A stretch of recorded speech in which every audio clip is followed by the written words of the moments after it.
The telepathic integration facility on Station Kepler 7 hummed with the quiet efficiency of 1,000 minds working in perfect harmony.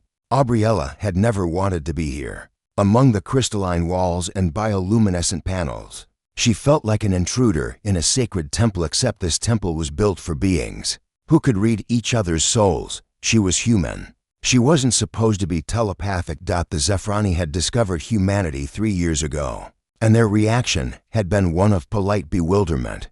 A species that couldn't share thoughts directly. How did they function? How did they love, negotiate, or truly understand one another? It seemed barbaric to them, like discovering a civilization that communicated only through interpretive dance. Aubriella adjusted the neural interface band around her temples, wincing as it synced with her brainwaves. The Zephrani had offered this technology to humanity as a gift, a bridge between their peoples. Volunteers like her were meant to test it, to see if human minds could handle the intimate connection that came so naturally to the Zephrani. So far, it had been a disaster. 3 volunteers before her had suffered complete psychological breaks. The human mind, it seemed, wasn't built for the unfiltered torrent of another's consciousness. Privacy wasn't just a preference for humans. It was a psychological necessity. Subject 4. Please proceed to Integration Chamber 7.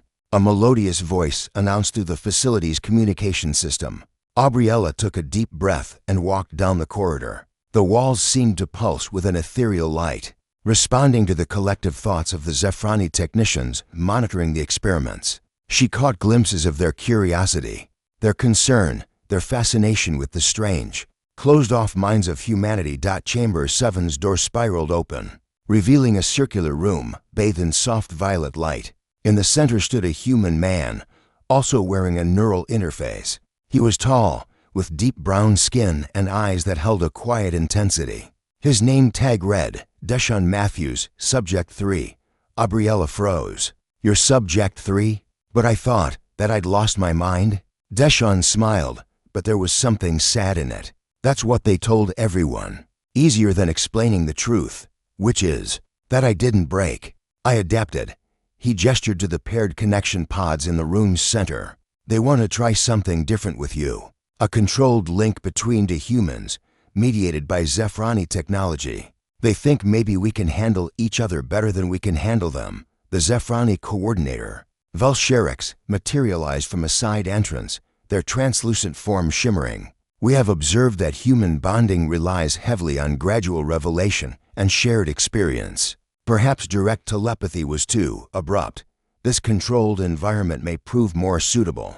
Aubriella looked between Deshaun and the pods. Every instinct screamed at her to run, but something in Deshaun's eyes held her.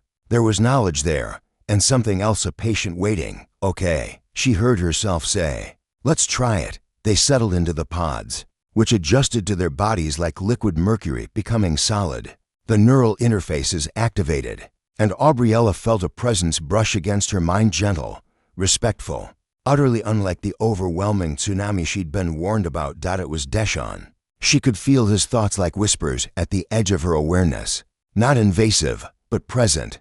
And then, without trying, without meaning to, she saw deeper. Images flooded her consciousness. Deshaun in the same chamber weeks ago, screaming as alien thoughts tore through his mind.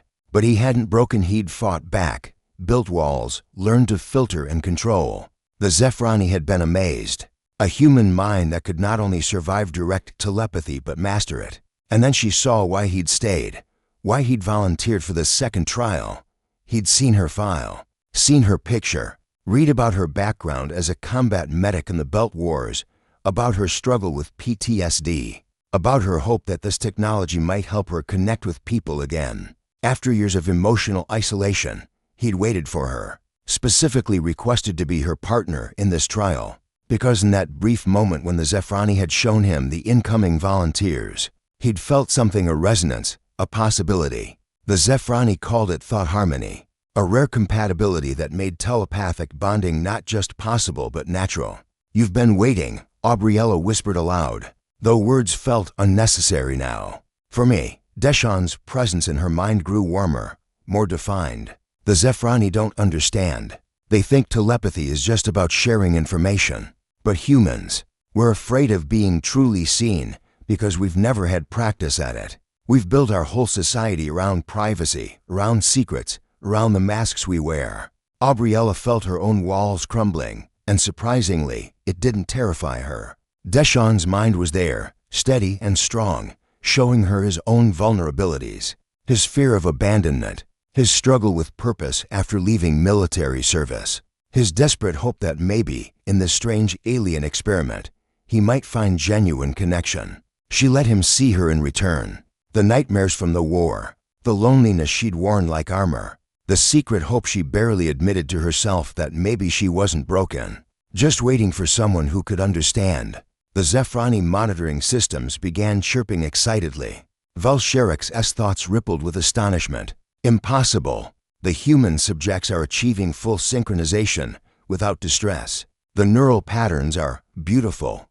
But Aubriella barely heard them. She was too busy discovering that Deshawn's favorite color was the deep blue of Earth's oceans, that he'd cried watching his nephew's first steps, that he believed humanity's greatest strength wasn't their ingenuity or resilience, but their capacity for hope in the face of absolute darkness, and Deshawn was learning that.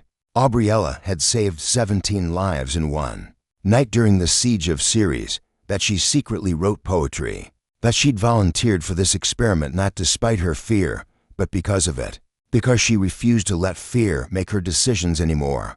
The Zephrani were wrong about us. Deshawn's thoughts whispered to hers. We can do this. We just needed to do it our way, which is, choose to be vulnerable, choose to trust, not because we have to, but because we want to.